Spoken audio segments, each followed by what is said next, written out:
Okay, everybody, hello and welcome to the webinar about social design and genuine inclusivity as part of the Social Design Lobby.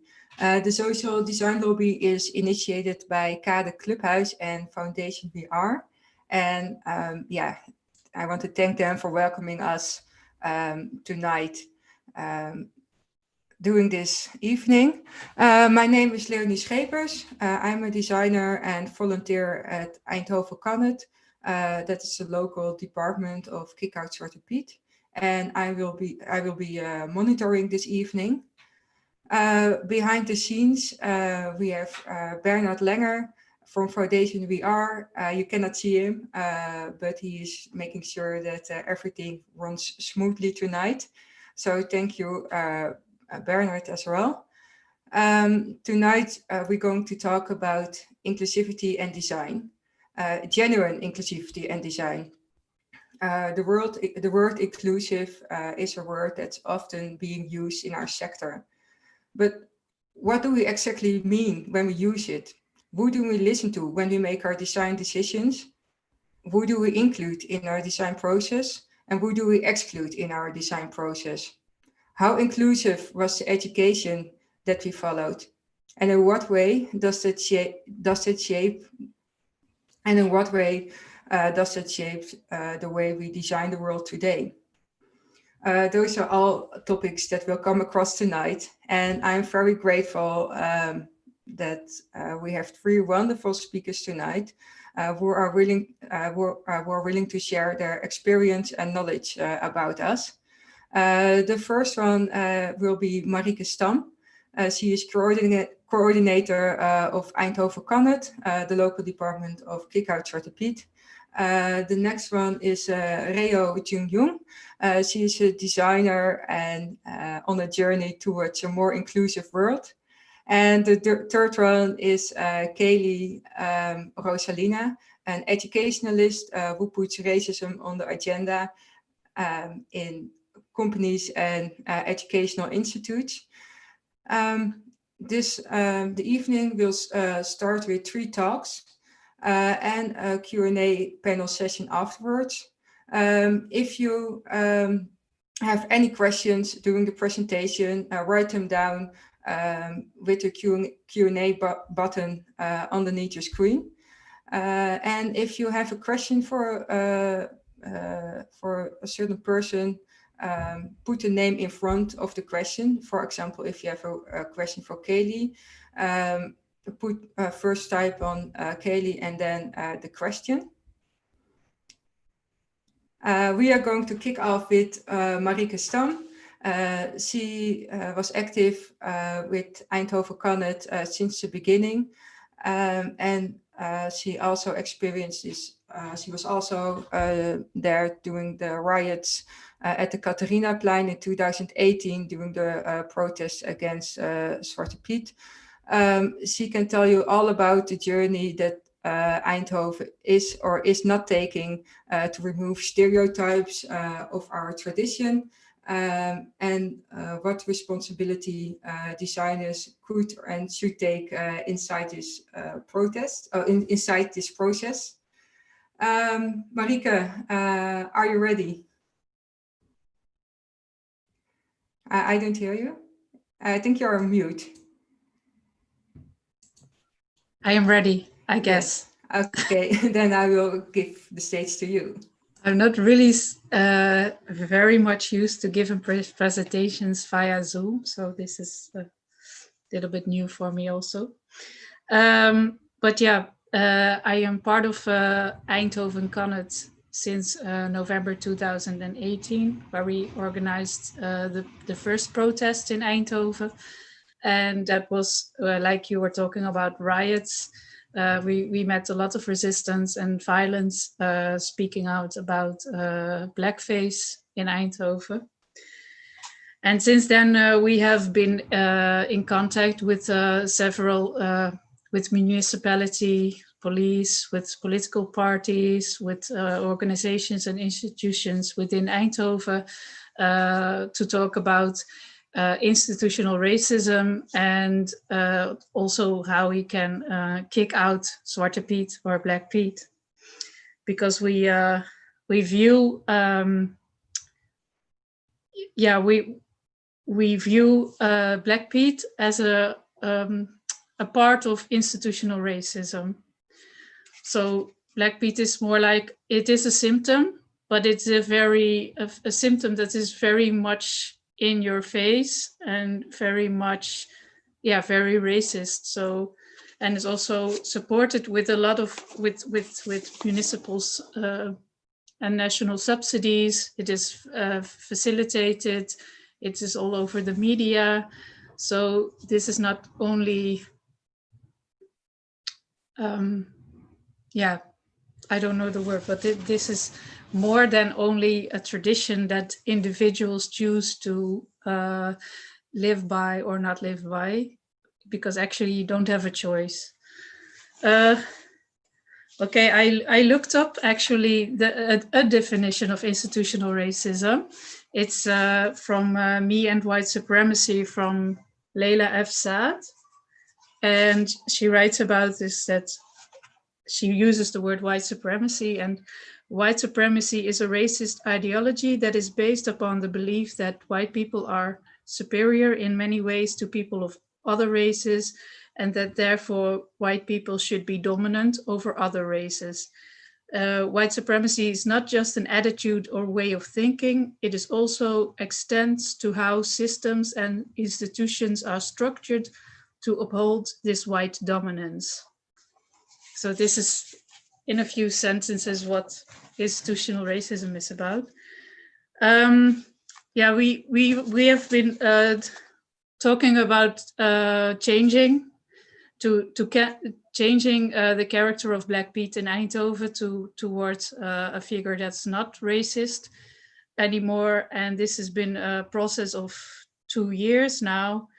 And lately, at 3rd of September, the municipality presented to us their new version of Piet, the Eindhoven version.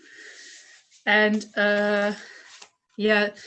and we were very much disappointed because of the way this process went, and also because the end result was still very much problematic. So in the end result, you could see that instead of looking, or to us, it came across as if they were not really looking for the best solution, but to push the barriers as much as possible and to still hold on as much as possible to the old Black Piet form. So they did a lot of things with the schmink, what's the word, with the faces, and also with the wigs that were still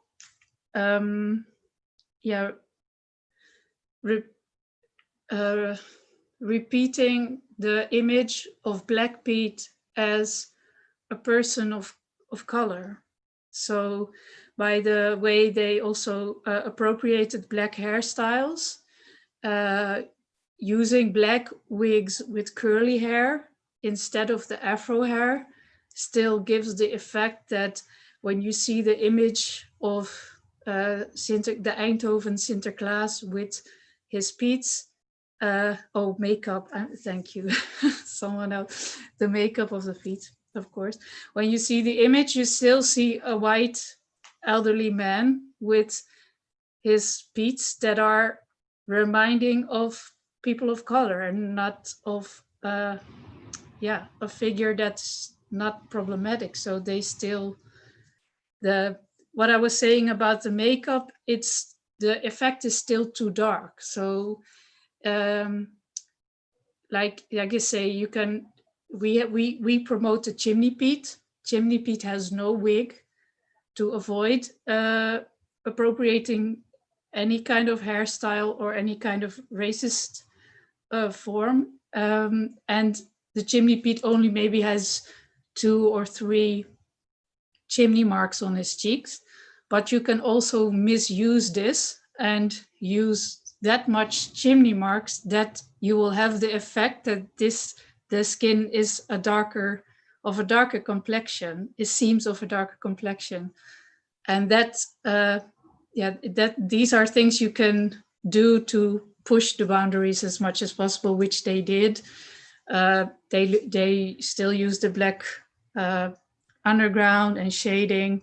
So yeah, there's a lot of things to be said about the details that they have chosen for.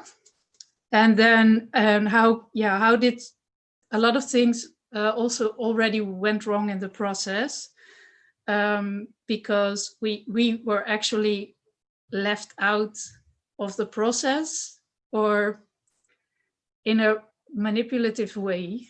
So we were given the impression for months that there would be a presentation and then there would be room for feedback from us.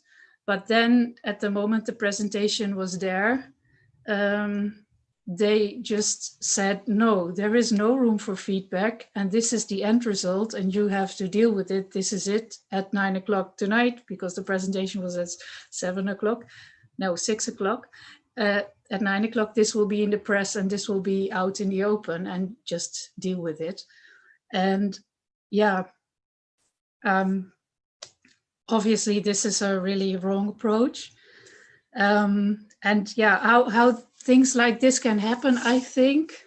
I don't know if all the people working on the Nieuwe Eindhovense Piet were having the right intentions by working on this project, because we have found that the people from the Intocht, from the Sinterklaas committee still not really wanting to change, but maybe not all of them, but some of them. But what I think is the core of the problem here, also with the social designer, which also partake in this process, is that it is white organizations having blind spots about what they are doing, because they lack certain experiences in their life, because most of them are white people who have never obviously experienced racism themselves, and some are only just now learning about this, so they don't know really what are all the points they should take into consideration. So it could have, I think this all could be prevented if we were not manipulated in the process, but we were really in that they joined us in the process, in the steps that we're taking, and that there would have been feedback from us. And I think in this respect, it's also important to say something about the way Kick Out Zwarte Piet is organized, because you see me talking, I'm also a white woman, and there's also white people in our group in Eindhoven. But the Kick Out Zwarte Piet organization is led by a group of, is not led by white people. So the ideology behind the steps we are taking are always talked about within the organization, and they always advise us on the steps we are taking in our local groups. So the national group of Kick Out Zwarte Piet has obviously also looked at these images and these videos that came out on the Nieuwe Piet, and they have advised us upon what they have seen in them. So we are always looking for to be aware of the perspectives we bring into the decisions we make and the steps we take. So I think this is the key for finding solutions with these kind of issues. There's also a slogan that this political party Bijeen always uses, is that nothing, I don't know as good as in English, but nothing about us without us. So you have to include the people, what it is about, in all the steps of the process, and not only in the outcome. So obviously, this particular example, this is what went wrong here, and I think this is goes wrong in a lot of situations and organizations, especially in organizations. So yeah, this was what I wanted to say. Yeah. Yeah, thank you, Marike. It was very clear and from your insights.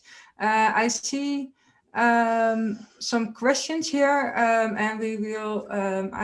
I've noticed it, and at the end we will come back to all the questions. But thank you for asking. And when all the presentations are finished, we will come back to the questions. Thank you, Marike. Now we are going to the next presentation. That is Reo Jungdun. She's a multidisciplinary designer with a focus on graphic design and time-based design. She just graduated from the Minerva Academy in Groningen. She is a founder and chairwoman of the platform Asian Raisins, sorry. And with her work, she raises her voice and talks about racism and stereotypes among people from Asian descent. But she can tell you way better about her work than I could ever do. So are you ready? Yes, I'm ready. Thank you. Okay, the screen is yours. Thank you for the introduction. Yeah, so my name is Reyon Dong, and yeah, I recently graduated at Minerva. And yeah, because of this graduation year during COVID, it was, pretty hard to show any work in real life. So everything is online. Yeah, so also during graduation, I started Asian Raisins. But today I will tell more about my experience in a design academy and how my way was within the institution as a person of color in a pretty white school with a lot of white students and teachers.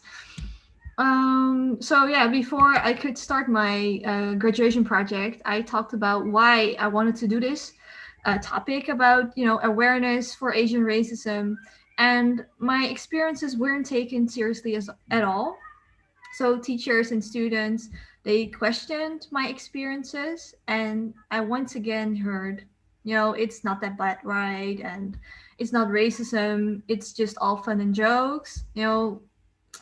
It's always the same story all over again when talking about these experiences as a person of color, or if you are from a marginalized group. And I also sometimes doubted myself because I got these comments. I was being gaslighted all the time, so I did that to myself too. And even before COVID came in, the country, racist, xenophobic attacks were increased towards East and Southeast Asians all around the world. So people couldn't turn their backs anymore.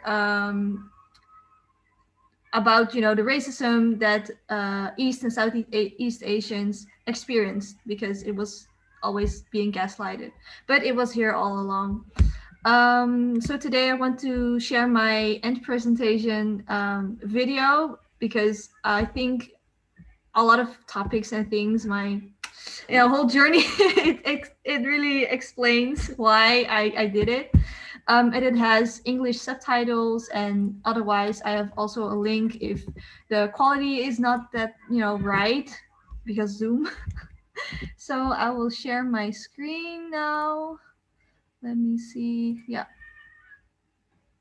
Okay. I will share it. As you can see, now I'm sharing my screen and I will play. And the beginning of the sound, it's pretty hard. So maybe turn down your volume first. So I'll play it now. It's like 9 minutes. We in Japan, all the ladies are pretty like bony skinny. Ja, oh ja, in het Chinees is het andersom, hè? Dan zeggen ze eerst dus de achternaam. Go sleep. Only if you join me. You're what? Pregnant, yes. Pregnant? Dit waren enkele voorbeelden hoe de media Aziaten neerzetten, zoals televisie, films en series. Maar ook bekende en onbekende YouTubers en artiesten kunnen er wat van. Middag, welkom in Bam in Nasi restaurant. Hallo. Ja, ik heb erbij. Kom lekker. Koekoek, sambal. Sambal bij, sambal. En wel lekker warm. We worden op de foto met minstens 10 verschillende Chinezen. Al 2 gehad. Heb je al 2 Chinezen gehad? Heel bekend. Het lijst. Dus 10 Het lijst. Wanneer een persoon met een Aziatisch uiterlijk in beeld wordt gebracht, is het vaak een stereotype of een karikatuur. Hiernaast wordt er gegeneraliseerd. Er worden opmerkingen gemaakt en dat alle Chinezen op elkaar lijken. Dat ze allemaal honden en katten worden alle mensen met een Aziatisch uiterlijk als een Chinees persoon gezien. Ja, ik hoef niet meer te eten, want ik heb net Chinees besteld. Zulke uitspraken worden ook live op televisie en radio gezegd. En zoals je ziet wordt dit als normaal gezien. Dit grenst aan ridiculous. En ik had nooit gedacht dat Chinezen zo dol waren op honden. Ik dacht dat ze honden gingen opeten. Number are you singing? Number 39 with rice? Voorkomen is beter dan? Chinezen. Ah, dus. Hey jongens, dat virus neemt geen pauze. We moeten dat niet hebben in ons land. Het komt allemaal door die stink Chinezen. Honderden doden, het loopt nou flink uit de hand. Corona. Hiernaast lijkt het alsof het racisme en discriminatie naar Aziaten niet gebeurt. Zoals je in deze afbeelding ziet, zie je geen cijfers over wat Aziaten meemaken. En ik kan je vertellen dat het wel gebeurt. Ik en vele anderen zijn daar levend bewijs van. Doordat mensen alleen dit beeld zien, denken veel mensen dat Aziaten ook zo zijn. Dat zij ook allemaal op elkaar lijken. Hier wil ik graag op inzoomen door een wie is het spel te maken. Met alleen Aziaten om te laten zien dat zij niet het stereotype of karikatuur zijn wat mensen vaak denken. En nee, dit is het niet. Maar dit is precies mijn punt. Mensen met een Aziatisch uiterlijk, zij zijn niet allemaal Chinees. En zij zijn niet het stereotype of karikatuurbeeld. Iedereen is uniek en anders. Ik heb daarom 30 verschillende mensen gefotografeerd met Aziatische roots en geïnterviewd voor mijn versie van het Wie is het spel. Om juist de representatie te laten zien als gewone mensen en wie zij zijn als persoon en individu. Zodat mensen meer leren over de Aziatische gemeenschap op een simpele en toegankelijke manier. Ik heb bijvoorbeeld mensen met een gemixte achtergrond zoals Koreaans en Nederlands, tot mensen die geadopteerd zijn uit Taiwan en China gefotografeerd en geïnterviewd. Het is ook niet zo dat iedereen die Aziatische roots heeft zich identificeert als Aziatisch. Zij kunnen zich ook identificeren als Nederlands. Deze verhalen zijn allemaal te lezen op de website guesswho.reunluong.nl. Omdat we nu voornamelijk thuis zitten door COVID-19 heb ik een printversie gemaakt die je thuis zelf kunt maken. Ik heb daarom ook 2 video's gemaakt. 1 met uitleg hoe je het spel maakt en 1 met hoe je het spel speelt. In de tussentijd heb ik mezelf uitgesproken over het racisme en discriminatie naar Aziaten. En ben ik meerdere keren beland in het nieuws, in een boek, podcast en op tv. Mijn naam is Reun Luong. Ik ben 24 jaar en ik ben geboren in Nederland. Aan tafel zitten Piet Woe, Sioueng Chao en Reun Luong. Maar ook in een korte VPRO-documentaire serie Piet en de Bananen. De verwachtingen van mijn ouders? Ja. Nou, ik denk dan toch wel een Chinese dame, dat wel. Dus rijk en succesvol, een goede baan. Ik heb lang haar. Ik ben een vrouw. Ik heb gekleurd haar. Ja. oogschaduw.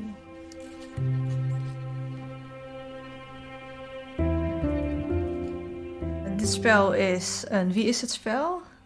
Met allemaal Aziatische mensen. Bijvoorbeeld Koreaans, Chinees, van andere afkomst. Om te laten zien dat zij allemaal gewoon mensen zijn. En niet het stereotype of karikatuur wat vaak wordt uitgebeeld. Dus niet alle Aziaten die zijn Chinees.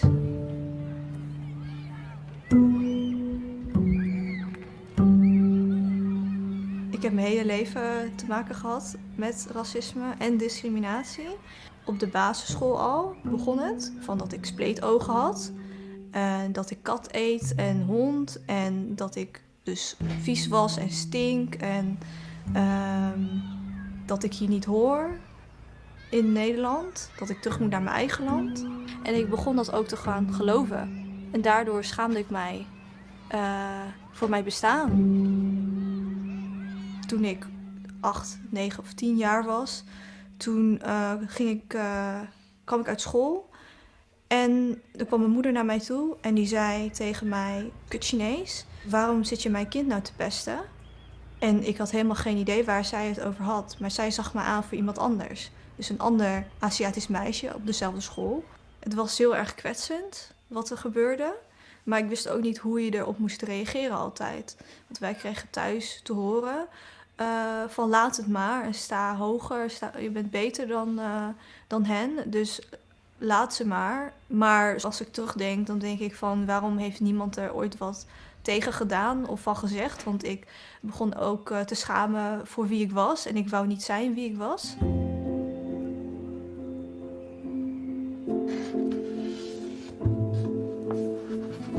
Dit zijn zelfportretten die ik heb genomen afgelopen jaar. Ik heb hier tekst geschreven, neergezet. I was ashamed of being Chinese. I didn't want to be Chinese anymore. I wanted to be white. Zo heb ik me echt gevoeld. Vroeger toen maakte ik mijn foto's lichter. En mijn make-up. Ik probeerde grotere ogen te creëren daarmee. Ja. Ik denk mijn zelfbeeld is heel anders geworden. Maar ook mijn kijk op de wereld is veranderd. Als je er niks van zegt, dan weten mensen ook niet dat het kwetsend is en dat het pijn doet. Dus het is beter om je wel je vooruit te spreken en er wel wat over te zeggen. Want dan laat je de ander weten van, jongens, dit is echt niet goed, dit is niet oké. Ja, als ik nu naar deze foto kijk, dan zie ik mezelf en dat ik kracht uitstraal en trots op mezelf, ja. Trots op mezelf en mijn roots, ja. Ik ben daarom ook een soort boegbeeld geworden, samen met een aantal andere Aziatische Nederlanders. Ik heb hiernaast ook een Facebook-community gestart met bijna 3000 leden in 3 maanden. Wat een safe space is, een meldpunt van racisme en discriminatie naar Aziaten, om anderen te steunen, tips te geven, meer te weten te komen over het onderwerp, de juiste representatie te laten zien. En met een team van 14 mensen kaarten wij de bewustwording ook aan bij de overheid, instanties, bedrijven en influencers en gaan wij de dialoog aan. Mijn visie voor het spel is om het in het groot te maken, deze rond te reizen en te plaatsen op verschillende plekken in Nederland en het spel aan te bieden aan scholen, voor meer bewustwording en om data te verzamelen om weer te kunnen gebruiken voor mijn onderzoek.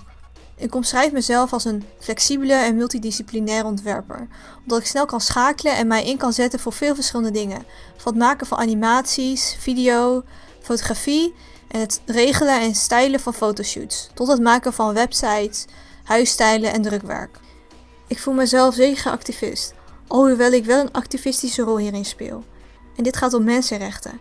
En zoals er in de wet staat, hoort iedereen in de Nederlandse samenleving een gelijkwaardige behandeling te krijgen. En dat is niet wat er gebeurt. Vechten voor onrecht hoort normaal te zijn. Want onrecht is niet normaal. En ik zal dit zeker nog blijven doen. Totdat onrecht niet meer in de wereld is. I think that was my presentation video.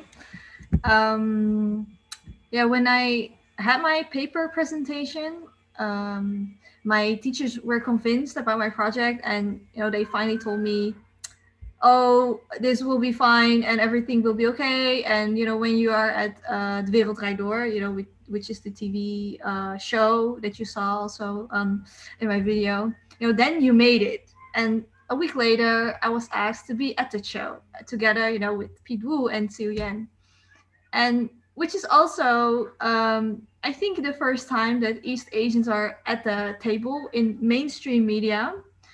And when I visited school again in longest time because of COVID, teachers came up to me and they wanted to talk to me. And before that, they never did. They didn't even see me. They didn't even want to talk to me about whatever. So that was pretty weird. And also when I had my end presentation and showed the video, school told me they wanted to talk to me about racism, discrimination, and fix that in institutional and Black Lives Matter protests. They were happening, and they also posted a black square. But until now, they never contacted me, and they did praise me, in the beginning of this school year without me knowing. But along the way, they never really supported me. So it's so weird. But now I was not surprised. And also in the 4 years of being in a design academy, we only had one conversation about racial social design. And it was in my, I think, 2nd or 3rd year. So H&M, they had published a picture with a black kid wearing a t-shirt saying the coolest monkey in town. I will show it. Let me see. I think you can see my screen. It was this picture. So it was in the class too, but it was just a conversation piece or conversation starter. And it wasn't taken seriously by other students too. And a white cis male student, he said, if you think this is racism and call this out as racism, then you are the racist. So as you can see, there's still a lot of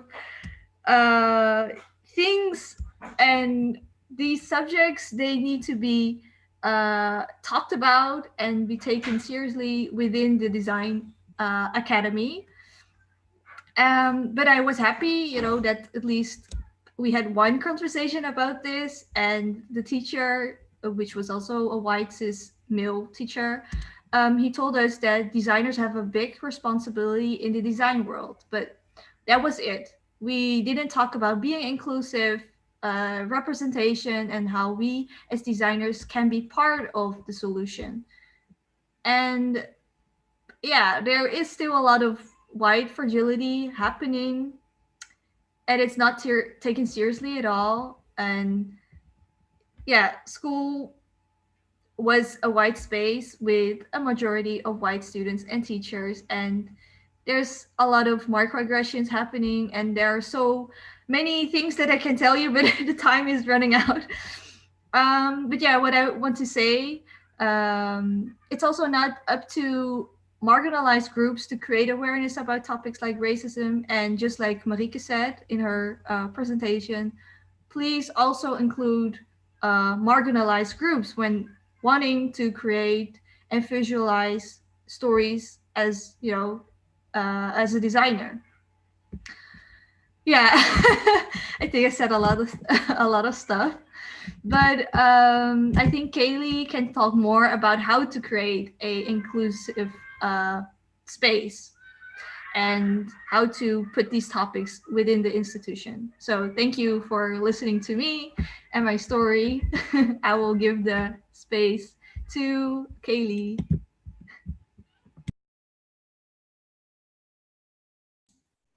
Well, thank you, Reo. I don't have to introduce her anymore. I think it was a wonderful introduction. Yeah, indeed, Kaylee is going to be the next speaker. In her work, In her work, Kaylee teaches organizations and professionals to change their organization in a more inclusive one.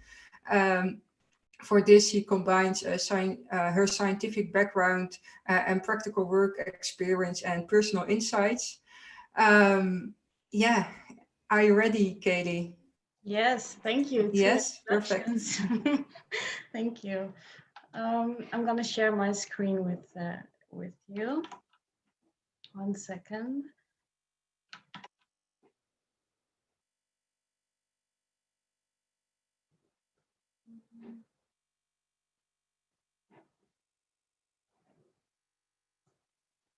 Yes, we are here. So I'm going to be talking to you about inclusivity as well, but specifically in creative education. And I'm going to use my scientific background and all of that you just said, thank you, in my talk. So to start, the important thing to realize is that makers and creatives, they really shape the future. So I want to ask everyone who's watching today or who's watching later to ask themselves the question, have you ever gotten feedback on your work that was saying something like, oh, that's so you. I can see completely that this is your work, because that is an essential question.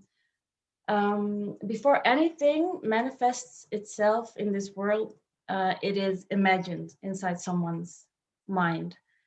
And that means that everything that we create is an extension of someone. And in creating something, a maker and a creative artist, designers are always putting themselves into their work. And with that comes their identity, their ideas, their hopes, their dreams, their thoughts, but also their implicit biases, which we all have. So I think that if you're an artist, that it's very, very important to realize that, because in making products, you put yourself into the work. And by doing that, you're amplifying your own biases also in our society. I'm gonna take you through some examples where we can see that that happened. And just to be sure, I'm gonna give a trigger warning. There are gonna be some pictures in the next slide that are kind of racist. No, well, actually, yes, they are. So if you don't want to see it, please just listen for a moment, and then after that, you won't have to see it anymore. So these are all pictures that come from really big companies that were actually put into products. So that means that they go through a lot of people and end up in an actual store. I think most of you who are viewing this will understand that these are really, really racist pictures or come from racist ideas and a racist history. Now, for the left one, for the left picture, I can imagine this is a keychain that it could end up in your classroom, that a student could create something like this and not really realize the historic background which it comes from. I could imagine that. But even so, even if that happens, it does not mean that it's not hurtful, because you're still putting this view, this product into the world. And in doing so, you are giving a message that things like this are okay. So might seem innocent, but the effect can be pretty big. And to show you, I'm going to take you to my next slide so you can watch again if you stop watching for the trigger warning.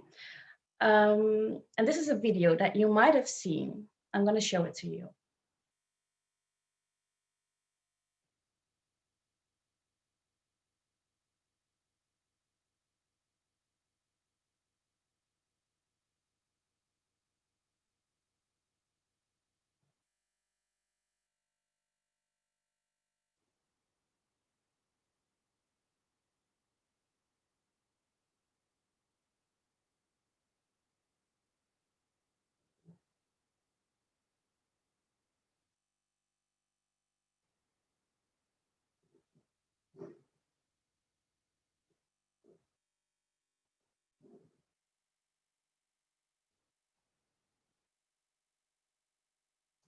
So remember, this right now, this video is not from this month. It's a little older. So this is just a object. This doesn't have any intentions. It doesn't have any bad intentions, ideas. But the person that created it clearly didn't think of infrared scanners not being able to scan black skin in the same way. So there is bias that was put into the machine because we didn't manage to find it before it got into the machine. Now, if this happened a year ago and I showed it to you a year ago, you would probably laugh. Well, I don't know if you would, but you could laugh about it like it's not this big of a deal, it's just a mistake. But remember that right now, when we're living in the time of a pandemic, this actually affects your life quite in a big way. If you go somewhere and you're unable to clean your hands, this puts you in a risk. So even if it's not intended in an ill way, it can still have that effect. I'm gonna take you to the next one, which is about self-driving cars. And last year they found in a research that the systems that steer self-driving cars also have this bias. So they are less able to see black pedestrians than white pedestrians, which means that we started with just the keychain, but these biases, when they are amplified in our society, they can actually come up in things like this and have a life and death effect. So I think it's really important for our designers to understand that there are very tangible effects that are a result of implicit biases. So when we're talking about racism, when we're talking about inclusion, a lot of times the conversation goes towards intentions. But as we just saw, those intentions are not really the conversation we should be having. We should be having the conversation about the effects of the things that we create. So I think from these examples, you can see that what you put into the world as a designer can either amplify your biases, can amplify oppression, or can minimize it, as in when you're creating things that are very clearly thought about inclusion, you can also be part of the solution. So I'm an educationalist, so I want to talk to you about the schools, because I think that schools have a very big responsibility in this. As artists and designers create a future, our schools create makers and creatives and those designers. So schools are an essential factor in creating an inclusive design world. If schools do not take on this subject seriously, then you cannot expect the designers to do it themselves. I mean, we're all part of this system and we have to work together towards a more inclusive design world. And therefore, it's really important that we focus on awareness on implicit biases in our educational system. And frankly, as we just heard, there are a lot of improvements needed. We have a lot of work to do. For example, if you only teach about white designers, then you teach a very one-sided view of the world. I think it is impossible to overcome those implicit biases without actively working on it. So let's see how we can do that. For starters, I think that you cannot teach something if you do not master it yourself or are continuously working on it. So let me give you an example. So I do not speak Spanish. So I'm not going to teach anyone Spanish. I don't think it would help a lot. I could teach you to say hello and goodbye, but that's about it. And because I don't, I think it makes sense to everyone that I'm not going to be your teacher in Spanish. But if I am myself learning it, and if I'm myself continuously in that process of learning how to speak Spanish, I could still be someone you could learn with. So me not being an expert in the subject doesn't mean that we cannot learn together. It means that we could be equally learning and discovering the subject. So I think the same goes for inclusion. I think it's safe to say that most of our educational systems, of institutions, are not that well prepared about inclusion yet. So that doesn't mean that you don't get to start with it. If you do not know yet how to do it, please start by learning together with your institution and with your students. So the important thing is that as an institution is that you practice what you preach.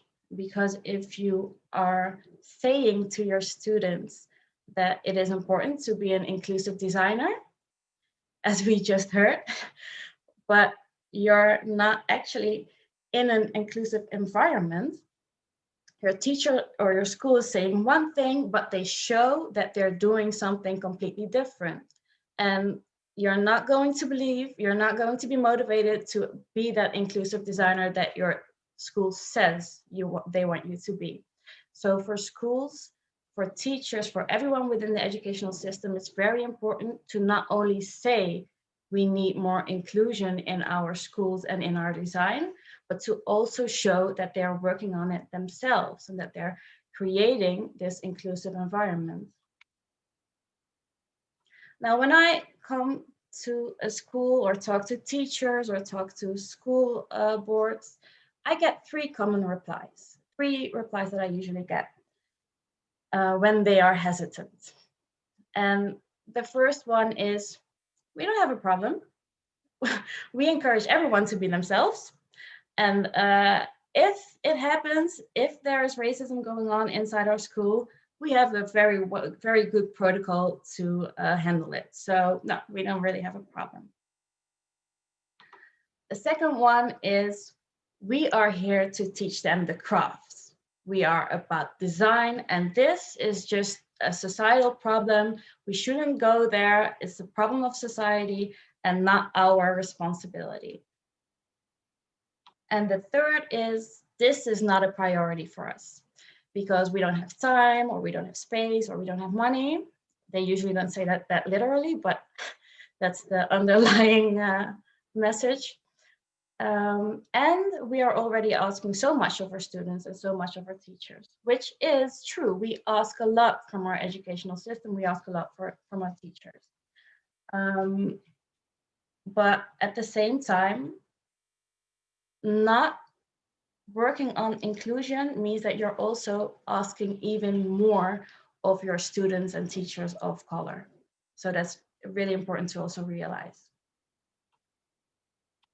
Now, the thing is that these responses come from the decision makers.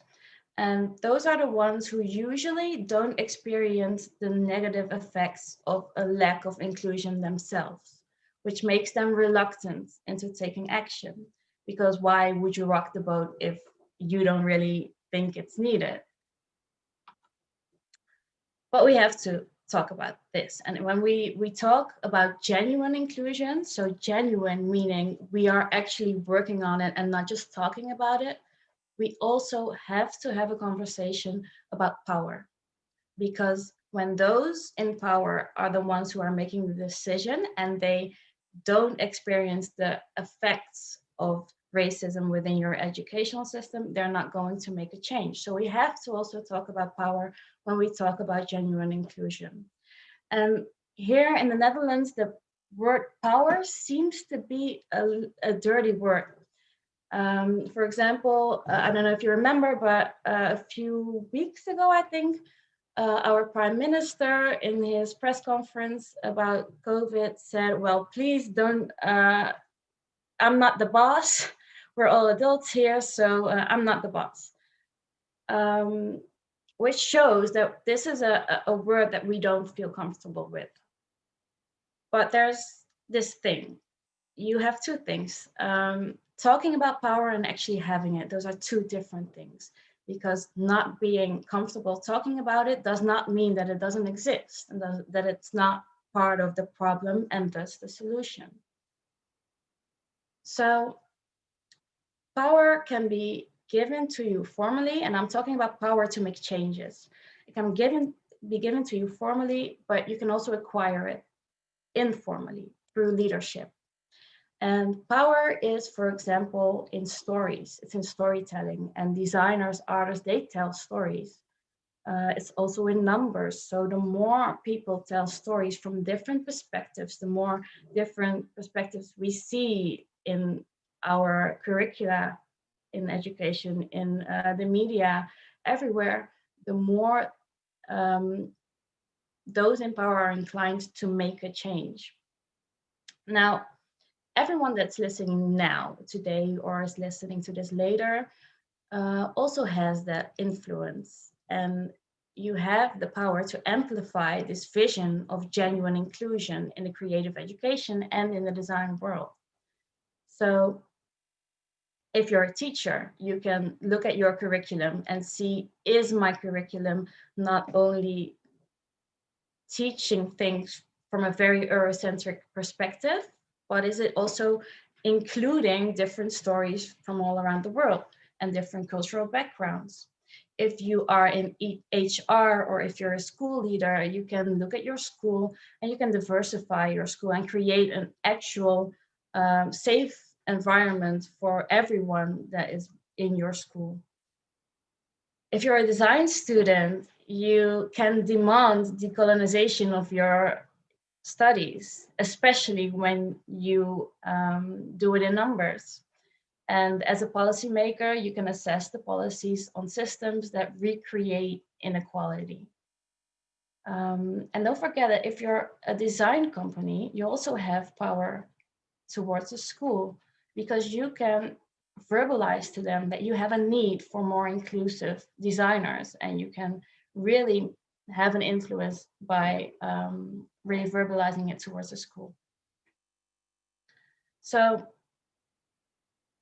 I would like to end my talk with a question that I always ask everyone who reaches out to me about anti-racism and inclusion. And that is, what will you do if you now realize that you have the power to make a change towards a more inclusive school system and design world? Thank you.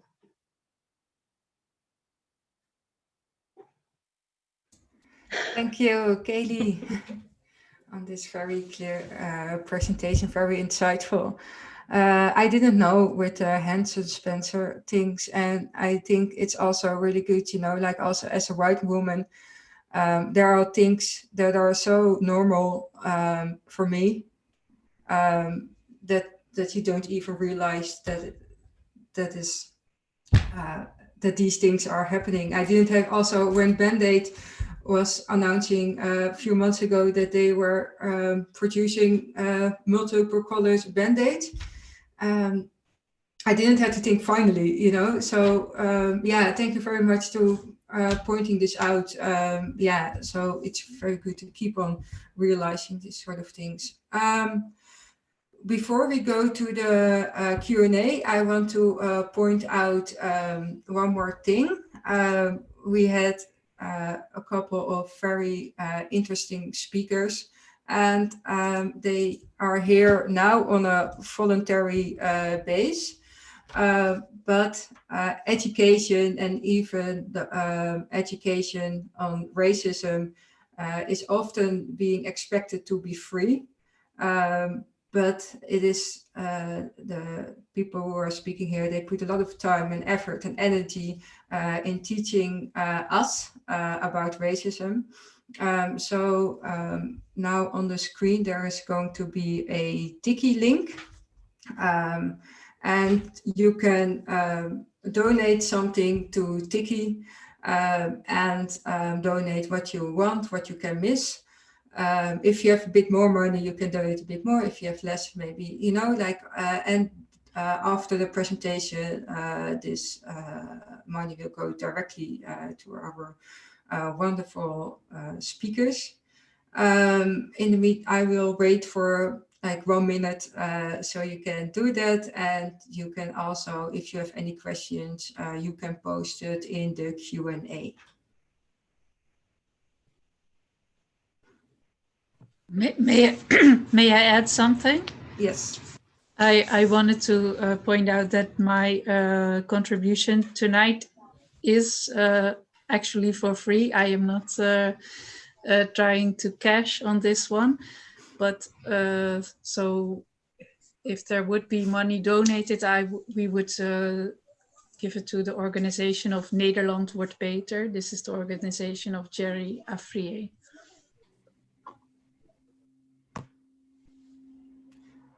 If you don't know Nederland wordt beter, Google it. Does it? Yeah, so I will wait for 1 moment, and if there are any questions for anybody, put it in the chat.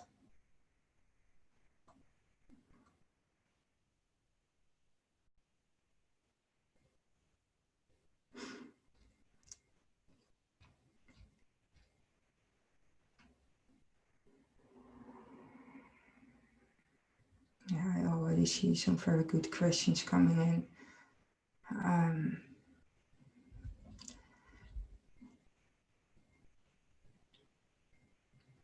So I will, the Tiki is at the end of the presentation, the QR code is going to be on screen again.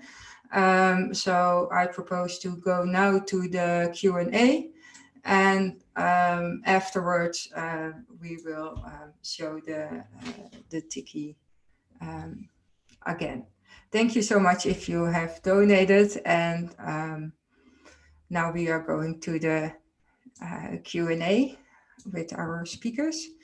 The first one is from Marika.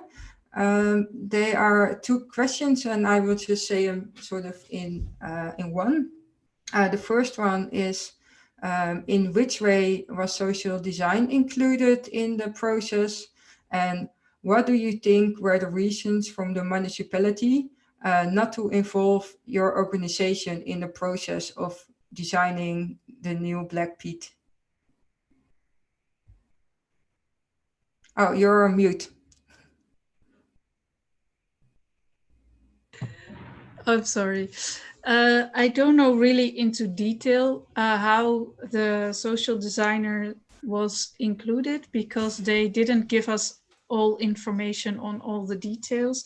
We only knew that there was a social designer included in the process, as well as a makeup artist and a representative of marketing agency Eindhoven 24/7 or 24/7.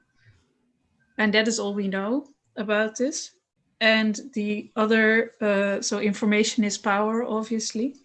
And what were the reasons to not involve us in the process? Well, we don't know. We don't know, because also since then, since we objected against the results, there has been no communication from the municipality towards us whatsoever. And I can only guess what it is, but I think when I'm guessing, this has something to do with polarization. So Kick Out Zwarte Piet has, since the beginning, has been framed actively as being a polarized radical group. And the moment you start getting involved in the fight against racism, you see this happening a lot, that you are being radicalized for speaking up about human rights, actually. But when it comes to racism, then you will be soon looked upon as if you're radical. So I'm guessing this is the reason that the municipality, for themselves, but also towards other outside parties, don't want to openly be associated or with us too much, and also not openly involve us too much in everything they do. So we're still not a serious partner. We're also still somewhat radical group. And yeah. So if you talk about genuine inclusivity, how do you relate that to the, it's not that genuine when you look at Zwarte Pieten, or like the newer Pieten, I guess. If you don't, if No, you're there not there is no genuine inclusivity there whatsoever. Not in the process, not in the results. Yes, thank you. I have a question. I will give it to you, Rayo, because you were also talking about, that it shouldn't be up to you, like the only person in the class who speaks up with the person with the H&M image. What could be small first steps we can all take, maybe even today, to help to make our world more inclusive? It's a big question. So maybe for now making it a little bit smaller. What would you like to see from your colleagues to make the world more inclusive, from your white colleagues? What I want to see is that they will recognize and they will learn about this topic, and that this is a problem that is not only, the problem for marginalized groups to say something about, but that they it's like for everyone. We are doing this work for all of us, speaking up, creating awareness, so we can all live in a safe, inclusive space. And it's not, to polarize one group to another group. It's so we can live in harmony, So what I want to give to my colleagues and students who are studying at academies is to maybe to bring up maybe the subjects, like, hey, I saw this, maybe we can talk about it, and that it doesn't only come from people of color or marginalized groups, but then it also comes from the majority of the students, like white students, and also white teachers, that they push these subjects too. And I think it's also sad, but it's also true that white people, they listen to white people. So that's a huge thing. And what can they do more to to create a more inclusive space is to that they learn and read books, and they read and listen to podcasts, and if they don't know about stuff, then they can learn about it. So Yes, thank you. Kaylee, Kaylee, sorry. Do you have anything to add? Yeah, well, I completely agree. And I think it's really important for everyone to understand that racism is something that's of all of us, as in it affects all of us. So not only if you're a person of color, but also if you're not. So that means that everyone has a little, everyone has a responsibility to do something, and everyone is able to do something. And I think that for a lot of people, it starts by looking at themselves and discovering what relationship they have with race, which is a question that we're not used to getting, and we're not used to digging into that. So for myself, I also really had to do some digging, because I'm 28 now, and I've been this conversation only started for me since a couple of years, that I was actually able and I dared to say things about this, which means that for a lot of years I just ignored it completely. So I needed to look at myself and discover my relationship with race. And I think that's something that everyone has to do. And that's a first step that can be very scary, but that everyone can make. And then from that, I think that it's important to actually make a change, that every individual also takes it into their life and their work and their relationships and have those conversations there. And for everyone who has a job and who is working in almost every field, there's something to be done. So I would also advise you to discover how it comes up in your work and your field of work. Thank you. And there's also somebody asking the question to you, Kaylee. If we would like to get advice in our design project as a design agency, where can we turn to? Do you have any examples? Well, I'm not a designer, so I don't know if I'm the right person to answer this question. But I guess it depends on the questions that you have and the problems that you face. So I would say just ask some people and ask around, because it depends on what you need, who could help you. And maybe Marika has some advice on that. Yes, I also think it is important to realize that to prioritize this. So also not go around and asking for free advice, because if this advice is essential, then you should also be willing to invest in this and to hire people to give you the advice you need. And since also talking about hiring, I think a lot of it's important that organizations like Design Academy or Dutch Design Week really prioritize attracting Black and people of color as teachers and as students, and also, of course, in all design agencies that is there. It doesn't happen just by having an intention. You just need to hire people. So I think that's the most important thing. So yeah, make room, hire people, pass the mic. These are really important things to remember. Make room, hire people, and pass the mic. You can, put it on the time.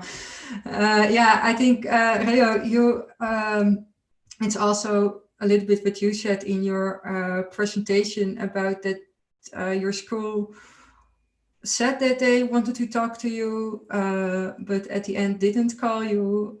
How would you like to be approached if they would have called you?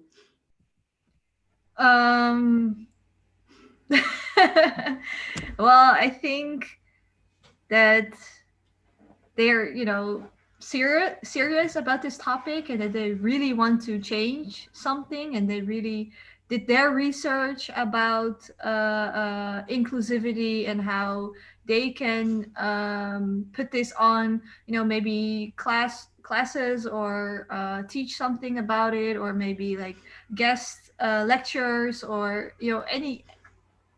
I don't know. I'm not the institution, so I'm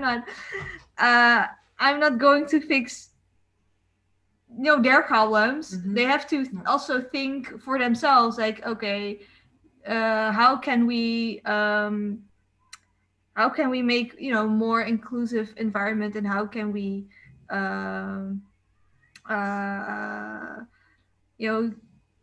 include everyone, instead of just saying like, hey, we are against this and this, and we think this is important.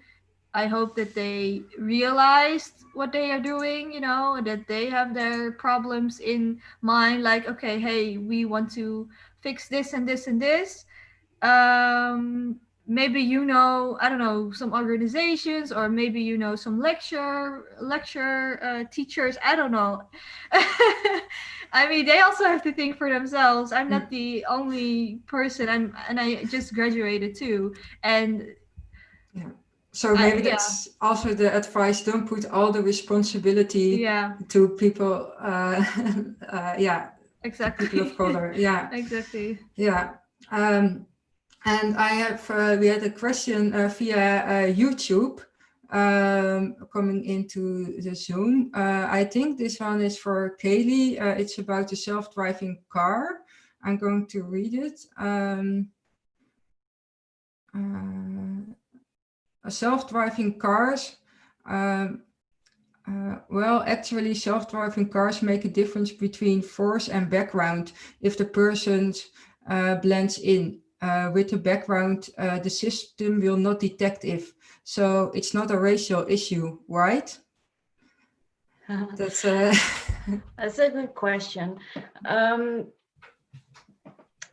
Look, I don't know the technology. Let me say that. I'm not a technician, I'm not an engineer, so I cannot answer you about that. But the problem is that if the system, if the group of people who designed this were more diverse, and if in that group there was more inclusion, then this would never come to would never be implemented, because it would they would have found that some people are more likely to be hit. So this is not just one specific situation, it's part of the way that we develop our world. So we create technologies, the same you see this happening in artificial intelligence. We think that this is neutral, and well, hopefully you already know that it's not actually, because we put those implicit biases in there. So technically they made a system that creates a situation wherein some people are in more harm's way than others. And we need inclusion to make sure that that doesn't happen. And that makes it a racial issue, because the effect has effects on based on your skin color. Yeah, so it's also when there was a Black person in the early design process, that this problem was already detected in a much earlier stage, probably. This is a question to all speakers. Let's do Marika. Would co-design be a method for designers to use to make our world more inclusive? And how could we use this method in a good way? I think yes, that would be a good step, very good step. I don't know how you could do this, make into the in detail how you can arrange this, but yeah, I would say go for it. And maybe think a little bit more in a broader sense about the designing process. So maybe not having to be really designers who had actual designers, but maybe other creatives that are also can be included in the thinking process. That would be my idea. That's maybe also about the hiring and also in the early stages that the decision makers are. Of course, not for free, of course. And how? There's also a question in the beginning that we had in the beginning. How do we educate it? How do we educate our decision makers? It's an education question, so I'll go to Kaylee again. Yeah, we educate them the same way we have to educate everyone, because you have to realize that we're talking about humans and about people with their own experiences and their own ideas, and who very often don't realize yet that this is part of their job. So we have to first make clear that it is part of their job, as we did today, for example, for designers. Same goes for policymakers, same goes for educationalists, same goes for teachers. So we have to make sure that this is on the agenda and that we work on that. And then how you educate someone, about this? Well, it starts with just learning about it. It starts with reading about it. It starts with researching yourself and your own relationship with race, and of course, also in a professional context. Yes, and the next question is how can, that's also a little bit the same. I think we covered it, but maybe you can have something to add. How can organizations raise awareness among their employees about their inclusive and exclusive behavior, especially among employees? Oh, this one is, I think, also a new, like especially among employees that have no interest in what would have no interest in this and would not spend any of their vulnerability, time and energy to this topic? Well, first, I think no one should be expected to put their free time into this at work, because I think this is part of your job and you need to be professionally working on it, which means you need to be facilitated to do so. Because if you, as a company, say, well, you have to do this in your free time, then you're actually saying, I don't really care about this. I expect free work from you. So that's the first thing. And the second thing is, if someone really doesn't want to learn something, they're not going to. So this question is a change management question.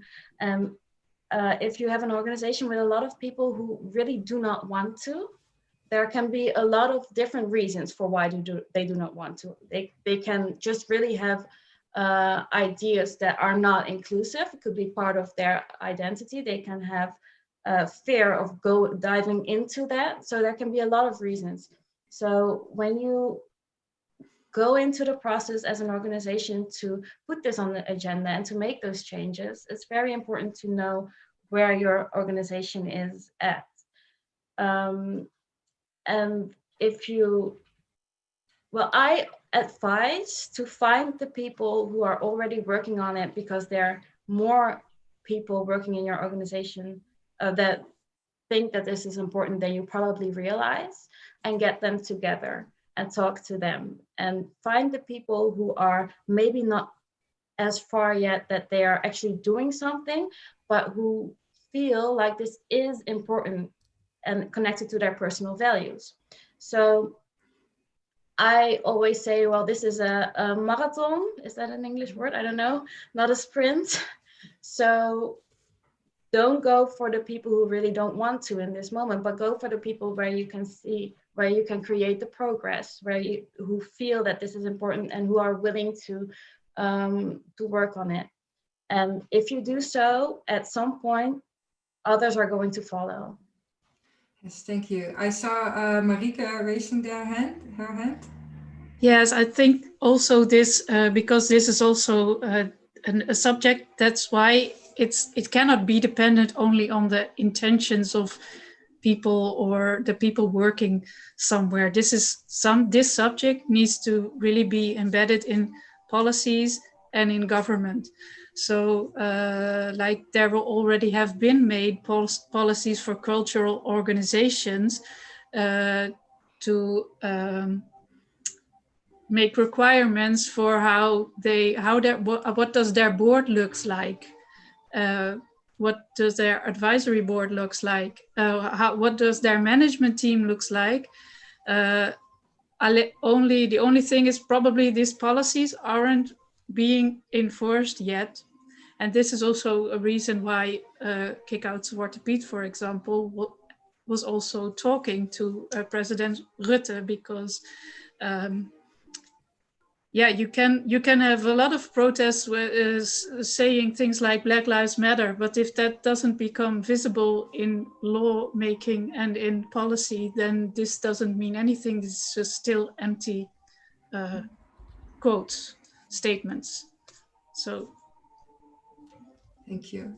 Reo, did you see in your environment any difference in behavior afterwards, after the Black Lives Matter protests? I think what I saw is that it became, you know, a hype kind of trend. Everyone was posting, you know, the black square just like my school did, but I think a lot of people, they didn't do anything after that. So they only posted like, hey, everyone is doing it, so let's do it too. So they are not, you know, behind or anything. But yeah, I think it was good. But the other thing is also they are not contributing into creating and thinking, I don't know, about inclusion or how they can make a better space for Black people and other marginalized groups.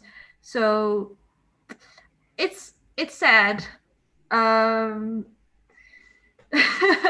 So I don't know, what I saw is also that I only wanted to show that they care, but they didn't really care, so they didn't do anything after that.